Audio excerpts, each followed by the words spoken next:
Hi viewers, welcome back to our channel. So ಈ ವಿಡಿಯೋದಲ್ಲಿ ಅಟ್ಮಾಸ್ಫಿಯರ್ಗೆ ಸಂಬಂಧಿಸಿದಂತೆ ಕೆಲವೊಂದಿಷ್ಟು ಪ್ರಶ್ನೆಗಳನ್ನು ತಂದಿದ್ದೇನೆ. ಸೊ ಪ್ರಶ್ನೆ ನೋಡ್ತಾ ಹೋಗೋಣ.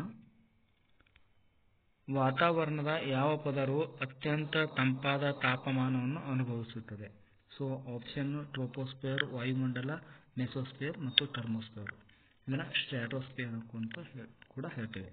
ಸೊ ತಂಪಾದ ತಾಪಮಾನ ಯಾವುದು ಅನುಭವಿಸ್ತದೆ ಅಂತ ಕೇಳಿದ್ರೆ, so right answer mesosphere is the right answer.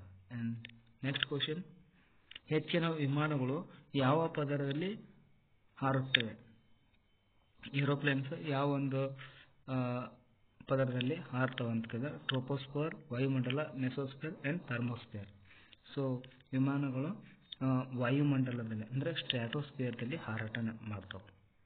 And next question, ozone ಪದರದ ಮುಖ್ಯ ಕಾರ್ಯವೇನು?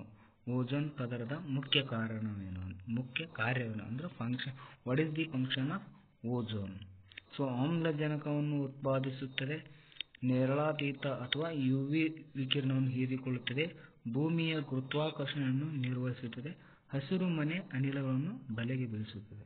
ಸೊ ಇಲ್ಲಿ ಸರಿಯಾದ ಉತ್ತರ ಆಪ್ಷನ್ ಬಿ, ನೇರಳಾತೀತ ವಿಕಿರಣವನ್ನು ಅಥವಾ ಕಿರಣವನ್ನು ಹೀರಿಕೊಳ್ಳುತ್ತದೆ. ನೆಕ್ಸ್ಟ್ ಕ್ವಶನ್, ಯಾವ ವಾತಾವರಣದ ಪದರವು ಹವಾಮಾನ ವಿದ್ಯಮಾನಗಳಿಗೆ ಕಾರಣವಾಗಿದೆ? ಯಾವ ವಾತಾವರಣದ ಪದರವು ಹವಾಮಾನ ವಿದ್ಯಮಾನಗಳಿಗೆ ಕಾರಣವಾಗಿದೆ? ಸೊ ಆಪ್ಷನ್ಸ್ ಟ್ರೋಪೋಸ್ಫಿಯರ್, ವಾಯುಮಂಡಲ, ಮೆಸೋಸ್ಫಿಯರ್ ಮತ್ತು ಥರ್ಮೋಸ್ಫಿಯರ್ ಇದೆ. ಸೊ ಇಲ್ಲಿ right answer troposphere. Next question, ವಾತಾವರಣದ ಯಾವ ಪದರವು ಓಝೋನ್ ಪದರವನ್ನು ಹೊಂದಿದೆ? ಸೊ ಟ್ರೋಪೋಸ್ಫಿಯರ್, ವಾಯುಮಂಡಲ, mesosphere and thermosphere. So right answer the ವಾಯುಮಂಡಲ, ಸ್ಟ್ರಾಟೋಸ್ಫಿಯರ್ನಲ್ಲಿ ಓಝೋನ್ ಕಂಡುಬರುತ್ತದೆ.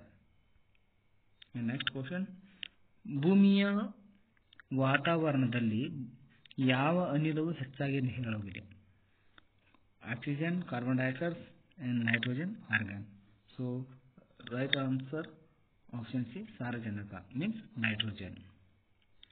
ಸೊ ಇಷ್ಟು ಪ್ರಶ್ನೆಗಳು ಅಟ್ಮಾಸ್ಫಿಯರ್ಗೆ ಸಂಬಂಧಿಸಿದಂತೆ ಪ್ರಶ್ನೆಗಳಾಗಿವೆ. If you like this video, please subscribe my channel. Thank you.